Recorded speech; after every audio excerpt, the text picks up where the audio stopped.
আমি একটা কথা বলতে পারি আমার প্রিয় সাকিবিয়ান ভাইরা বোনেরা, এই গোটা মে মাসটা না মেগাস্টার শাকিব খানের দখলে থাকবে ইন্টারনেট, মেগাস্টার শাকিব খানের দখলে থাকবে নেট দুনিয়া, রকস্টার টিমেরও দখলে থাকবে এই গোটা মে মাসটা।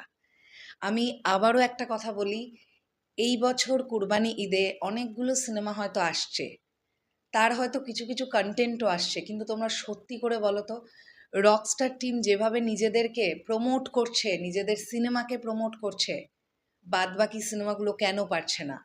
কারণ তাদের কাছে কোনো ক্লিয়ার প্ল্যানিংই নেই। আর রকস্টার টিমের কাছে একটা ক্লিয়ার প্ল্যানিং আছে, আর তার সঙ্গে সঙ্গে সবচাইতে বড় plus point, megastar Shakib Khan আছেন এই সিনেমাতে হিরো হিসেবে।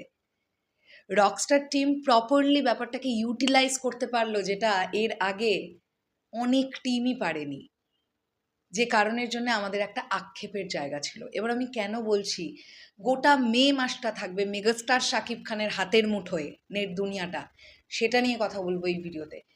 ইনফ্যাক্ট শুধু মে মাস নয়, বরং জুন মাসটাও মেগাস্টারের দখলেই থাকবে, সেটা নিয়েও কথা বলি এই ভিডিওতে। দেখো, আজকে হচ্ছে মে মাসের 10 তারিখ। আমি তোমাদেরকে আগেই বলেছি যে আগামীকাল ক্যামেরা ক্লোজ হতে যাচ্ছে, মানে ফাইনালি র্যাপ হয়ে যাবে রকস্টার। আগামীকাল অনেকেই এক্সপেক্ট করছে পিরিতি গানটা আসছে। আমি এখনও বলছি পিরিতি গানটা আমার সামহাও মনে হয় হুটপাট করে চলে আসতে পারে, মানে যখন তখন, উইদাউট এনি অ্যানাউন্সমেন্ট। আমি জানি না, সেটা আমরা বুঝতে পারবো, গানটা এলে বুঝতে পারবো। যদি 11 তারিখে পিরিতি গানটা আসে, তাহলে ওই 13-14 তারিখ নাগাদ টিজার 2 আসার একটা সম্ভাবনা।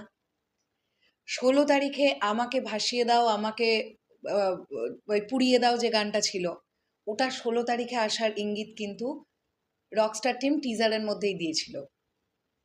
এদিকে আবার 24 তারিখ 25 তারিখ এই দুটো ডেটকেও মেনশন করেছে টিজারের মধ্যে রকস্টার টিম, যেখানে দেখতে পাওয়া যাচ্ছে মেগাস্টার শাকিব খান গিটার হাতে দাঁড়িয়ে আছেন, জাস্ট ব্যাকে দুটো ডেট লেখা, সেটাও আমরা দেখেছি। তার মানে আমরা ধরে নিতে পারি 24 তারিখ বা 25 তারিখও কিছু কন্টেন্ট আসার পসিবিলিটিস আছে। সিনেমা রিলিজ হতে চলেছে মোস্ট প্রবাবলি 28 তারিখ, তাই তো? এবার তাহলে তোমরা বলো, এই যদি আমরা ব্যাক টু ব্যাক 4-5টা কন্টেন্ট পাই, বা 5টাও ছেড়ে দাও, যদি আরও 4টে কন্টেন্টও পাই আমরা, এটা নিয়েই তো পুরো মে মাসটা সোশ্যাল মিডিয়া জুড়ে গরম থাকবে। কারণ এক একটা কন্টেন্ট এলে মেগাস্টার শাকিব খানের, সেটা নিয়ে আলাপ আলোচনা চলে মিনিমাম 5 থেকে 6 দিন। তো তোমরা ভাবতে পারছো বাদবাকি সিনেমাগুলো জাস্ট নিজেদের জায়গাটুকু করে নেওয়ার কোনো চান্সই পাবে না, রকস্টারের এমন প্রমোশন রকস্টার টিম শুরু করেছে। এইরকমই একটা প্রমোশন আমরা চাইছিলাম। ব্যাপারটা আমার কাছে দুর্দান্ত লেগেছে, দুর্দান্ত লেগেছে। এবং এরপরে এটা বলি, কেন জুন মাসটাও মেগাস্টারের দখলে থাকবে। আমরা সবাই এটা চাই, রকস্টার সিনেমাটা যেন দর্শকের পছন্দ হয়।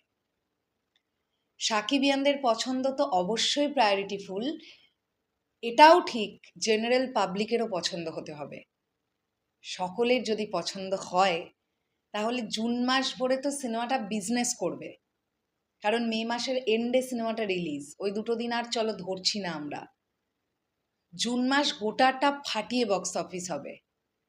তার মধ্যেই এই যে এতগুলো গান, ধরে নাও 10টা গান আছে আমি জানতে পেরেছি, তো যদি 3টে গানও বিফোর রিলিজ দেয়, আফটার রিলিজ তারা কন্টেন্টও ড্রপ করবে, গানগুলো তাদের হাতে থাকবে।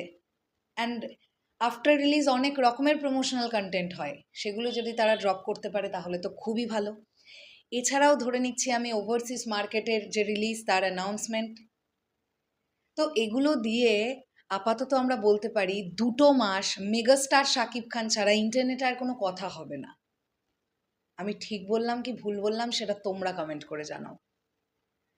শেষ করলাম ভিডিওটা, আসছি আবার খুব শিগগিরই নতুন কোনো ভিডিও নিয়ে। তাহলে এখনের জন্যে টাটা।